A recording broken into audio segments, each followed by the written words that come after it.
మనస్తత్వం ఒక్కొక్కలాగా ఉంటుంది.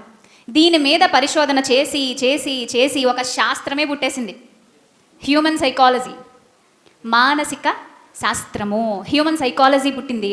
దాని మీద బ్రతుకుతూ, దాని మీద రీసెర్చ్ చేస్తూ, దాని మీద అధ్యాపకులుగా బతుకుతూ ఈరోజు కోట్ల మంది ఉన్నారు. ఆ విద్య నేర్చుకుంటూ ఎంతోమంది బతుకుతున్నారు. మానవ మానసిక శాస్త్రం. సో నిజంగా నాకు అనిపిస్తూ ఉంటుందండి, ప్రతి ఒక్కరిలోనూ ఒక్కొక్కలాగా ఉంటుంది. అందుకే కదా రకరకాల బుద్ధులు కలిగి నడుస్తూ ఉంటారంటారు. ఒక్కొక్కరు బుద్ధి ఒక్కొక్కలాగా ఉంటుంది. అయితే ఎన్ని కోట్ల బుద్ధులు ఈ లోకంలో సంచారం చేస్తున్నా దేవుడు పుట్టించే బుద్ధి మాత్రమే ఆయనను సంతోషపెట్టగలదు. నమ్ముతారుగా ఈ మాట? దేవుని నుండి వచ్చిన బుద్ధి మాత్రమే మన హృదయంలో మార్పు తీసుకురాగలదు. చాలామంది అంటూ ఉంటారు, నేను వాక్యం వింటాను, వాక్యం ఫాలో అవుతున్నాను, నాకు చాలా ఇష్టం, బైబిల్ అంటే పిచ్చి ప్రేమ, కానీ ఎందుకో కొన్నిసార్లు చెయ్యకూడదు అనుకున్నవి నేను చేస్తూ ఉన్నాను అంటారు. ఇలాంటి సిచ్యువేషన్లో మీరు ఎవరైనా వెళ్ళే ఉంటారులేండి. కొంతమంది చెప్పుకుంటారు, కొంతమంది చెప్పుకోలేము. అన్నీ చెప్పుకోవాల్సిన అవసరం కూడా లేదు. కొన్ని మనం చేయకూడదు అనుకుంటాం, కానీ ఎందుకో అలా చేసేస్తూ ఉంటాం పరిస్థితులను బట్టి. ఉంటాయి ప్రతి ఒక్కరికి, అది చిన్న కావచ్చు, పెద్ద కావచ్చు, అది పెద్ద పొరపాట్లు కావచ్చు, లేదా చిన్న చిన్నవే కావచ్చు. ఒకరోజు నేను కర్నూలు ప్రాంతానికి వెళ్ళినప్పుడు అండి, ఆ లోపల ఏదో మారుమూల గ్రామంలో ఒక చిన్న మీటింగ్ జరిగింది. సో దానికి సుమారుగా ఒక 1000 మంది పైన వచ్చారు. అందులో ఒక 5 అబ్బాయిలు వచ్చారు నా దగ్గరికి.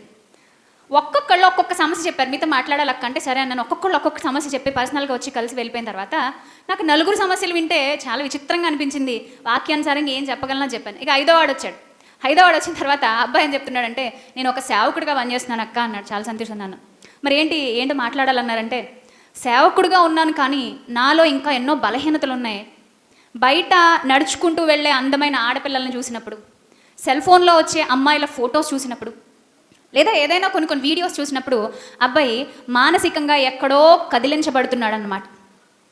ఇది నేను ఎవరితో చెప్పుకోలేను, కానీ నేను కుమిలిపోతున్నాను. ఒక్కోసారి సూసైడ్ చేసుకోవాలన్న ఆలోచనలు నాకు వస్తున్నాయి. నేను చచ్చిపోవాలనుకుంటున్నాను, నాకేం అర్థం కావట్లేదు. దేవుడిని నన్ను ఎందుకు పట్టించుకోవట్లేదు, దేవుడు నాకు హెల్ప్ ఎందుకు చేయట్లేదని నన్ను అడిగాడు. అప్పుడు నేను అబ్బాయికి ఎలా కౌన్సిల్ చేయాలో అలా కౌన్సిల్ చేశాను. అయితే నేను ఒక విషయం చెప్పాలనుకుంటున్నాను. అతను సేవ చేస్తున్నాడు, బైబిల్ పట్టుకున్నాడు, అనేక మందికి బోధిస్తున్నాడు. అయినప్పటికీ ఇలాంటి ఒక కోణం కూడా అతనిలో ఉంటుందా? వింటుంటే ఆశ్చర్యం అనిపించట్లే? అదేంటండి, ఆ స్థాయిలో ఉన్నవాడు, ఈ విధంగా బోధించేటోడు, ఇలా ఉన్నవాడు మరి ఇలాంటి చోట అలా వీక్ అయిపోవడం ఏంటి అని ఒకవేళ మీకు అనిపిస్తే అదేమీ విచిత్రము కాదు. దేవుడు కొరింథీయులకు లేఖ రాస్తూ ఒక అద్భుతమైన మాట, చిన్న పెద్ద నడి వయస్సు వృద్ధులైన వాళ్ళందరూ ఎంతసేపు పట్టుకుని వేలాడాల్సిన మాట ఒక మాట. నేనైతే దాన్ని చాలా ప్రధానమైనదిగా తీసుకుంటాను. ఆ మాట ఏంటో తెలుసా?